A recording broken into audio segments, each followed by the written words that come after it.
Salut Élise. Salut Adeline. Je suis très heureuse de t'accueillir dans ton podcast. Tu vois, c'est pas mal de démarrer comme ça.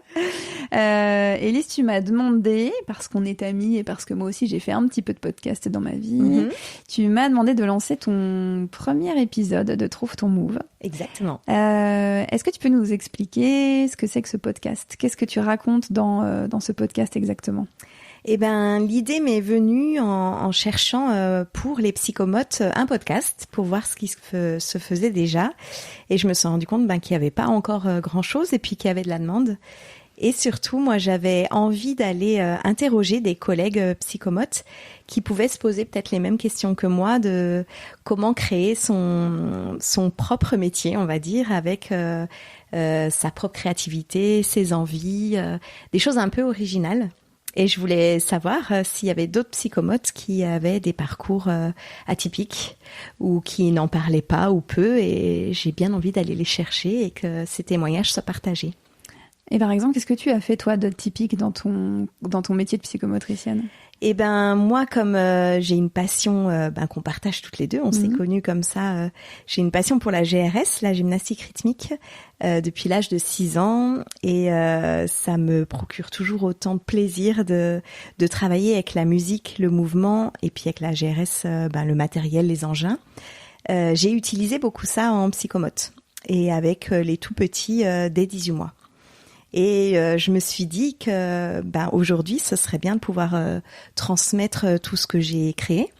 Et puis, je trouve ça, obligatoire d'utiliser ce matériel de GRS, cette musique, ces mouvements pour aider les jeunes enfants à développer leur motricité. Mais obligatoire pour toi, oui. Tu vois. Oui, voilà, en tout cas, parce que ça te plaît. Je ne vais pas l'imposer à tout le monde. Non. En tout cas, c'est super sympa à transmettre et ça inspire beaucoup. Oui, alors du coup, c'est ta façon de dire, voilà, chacun peut, dans ce métier, faire quelque chose de particulier en fonction de ce qu'il aime et finalement réinterpréter son métier. Et c'est ça que tu présentes dans ce podcast, en fait. C'est plein de parcours de gens qui font des choses. Est-ce que tu peux nous dire un petit peu, par exemple, quel type de profil tu interviews dans cette émission ?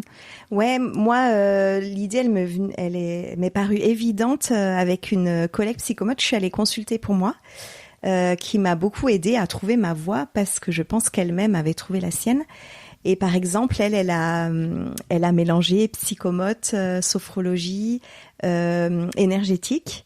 Et quand je suis venue à son cabinet, c'était la première fois qu'une professionnelle me demandait tout ça, passer par des moments de méditation. Elle m'a demandé même de danser devant elle. On a fait des moments d'énergétique comme ça pour aussi m'apaiser. Et grâce à ce mélange, j'ai vu qu'elle avait créé sa propre thérapie. Ça m'a beaucoup parlé et inspiré moi pour me dire mais moi aussi je peux faire pareil. Donc j'aimerais aller trouver ce genre professionnel, d'experts aussi parce qu'ils ont développé une connaissance qu'on n'a pas forcément dans les écoles, qu'on n'apprend pas forcément dans les écoles de psychomote. Non, c'est super intéressant.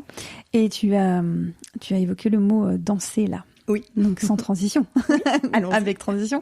Est-ce que tu peux nous parler de ta reconversion ? Parce qu'aujourd'hui, tu n'es plus psychomotricienne au sens littéral, et tu fais autre chose et ce serait chouette que tu nous racontes.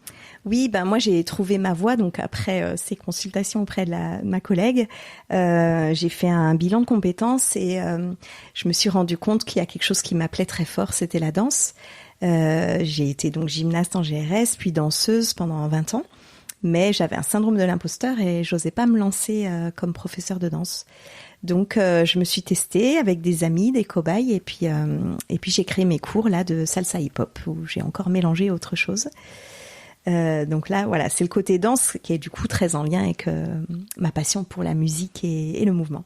Et tu continues aussi d'apporter des choses à tes collègues psychomotriciennes. Ouais, ça j'avais vraiment pas envie de lâcher parce que en 20 ans d'expérience et mon expérience à moi, j'ai développé plein de choses.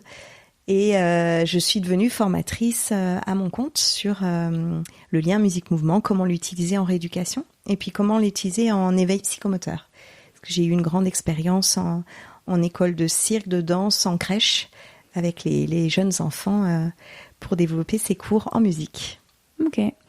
Donc si on résume, ton podcast, c'est l'opportunité d'entendre plein de psychomotriciens, psychomotriciennes qui font des choses originales, qui sortent des sentiers battus et qui sont inspirantes et qui peuvent du coup donner envie à d'autres de suivre des parcours similaires ou de trouver eux-mêmes leur propre move. C'est ça. Faut qu'ils trouvent aussi leur move. Je pense que on manque de lieux, d'espaces, d'endroits pour se rencontrer. On n'est pas 10 millions en France, et par contre, il y a une demande forte. Et je pense que de s'entendre, de s'écouter, de se rencontrer. Moi, je suis à l'écoute de toute demande. J'aimerais rencontrer plein de gens, échanger avec eux pour parler de leur parcours, parce qu'il y a aussi beaucoup de freins. Quand on se lance, on a peur déjà, on se sent pas à sa place. Et puis, il y a aussi beaucoup d'aide par l'entourage. Comme toi, tu peux m'apporter ton aide pour plein de choses, pour la com, pour savoir comment se vendre, pour trouver son côté visuel, enfin... Voilà, ça marque aussi, on va dire, de fabrique. Donc, j'ai vraiment envie qu'on partage entre psychomotes et peut-être autres corps de métier aussi, comment ils ont construit étape après étape leur projet. Et du coup, si on veut te contacter, on te trouve sur quel réseau social ? J'imagine que tu vas tout mettre dans le descriptif du podcast, mais peut-être comme ça déjà à l'oral, si tu peux nous dire. En premier, je dirais, j'ai mon site internet Danser Psychomote, où il y a tout, ça résume tout ce que je fais, donc on trouvera toutes les coordonnées. Ok, parfait. Voilà. Merci Élise. Et puis à très vite dans ton podcast. Ça me fait beaucoup rire de t'interviewer dans ton propre podcast. C'est quand même, j'avoue, c'est pas mal. Je te remercie pour cet exercice. C'était trop dur de me lancer toute seule. Il faut que je m'entoure. Tu vois, c'est une des premières étapes, s'entourer. Donc merci beaucoup à toi surtout.